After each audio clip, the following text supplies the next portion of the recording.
ગુજરાતમાં ચાલતા તમામ ગેમ ઝોનમાં તપાસના આદેશ આપ્યા છે। મંજૂરી વગરના તમામ ગેમ ઝોન બંધ કરવા માટે આદેશ આપવામાં આવ્યો છે। મંજૂરી સાથે ચાલતા ગેમ ઝોનમાં તપાસના આદેશ 24 કલાકમાં તમામ ગેમ ઝોનમાં તપાસ કરીને રિપોર્ટ આપવા માટેનો આદેશ આપી દેવામાં આવ્યો છે। શહેરી વિકાસ વિભાગે કર્યો આદેશ। સંબંધિત તમામ વિભાગોને સાથે રાખીને ઘટનાને ગંભીરતાથી લઈને આ આદેશો આપવામાં આવ્યા છે। ખાસ કરીને જોવા જઈએ તો તમામ જે ગેમિંગ ઝોન છે તેની તપાસ કરવાની વાત કરવામાં આવી છે। સાથે જે ફાયર સેફટી વગરના મંજૂરી વગરના ચાલે છે તેને તાત્કાલિક અસરથી બંધ કરવા માટેના દિશા નિર્દેશ આપવામાં આવ્યા છે અને તમામ મહાનગરપાલિકા વિસ્તારમાં આવેલા પોલીસ કમિશનરોને આ ખાસ સૂચના આપવામાં આવી છે કે તાત્કાલિક કાર્યવાહી કરવામાં આવે।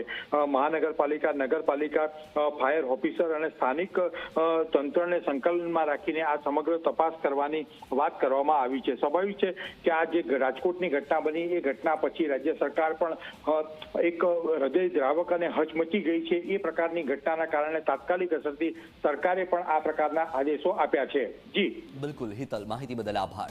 તો રાજકોટમાં જે કરુણાંતિકા સર્જાઈ છે, 24 લોકો જીવતા પૂંજાયા છે અને હજુ પણ આ મૃત્યુઆંક ક્યાં જઈને અટકે એક મોટો સવાલ છે। ત્યારબાદ હવે ગુજરાતના તમામ જે ગેમ ઝોન છે, ગેમ ઝોનમાં તપાસના આદેશ આપી દેવામાં આવ્યા છે। મંજૂરી વગરના તમામ ગેમ ઝોનને બંધ કરવા માટેના આદેશ આપ્યા છે। શહેરી વિકાસ વિભાગે આદેશ કર્યો છે। મંજૂરી સાથે ચાલતા ગેમ ઝોનમાં તપાસના આદેશ।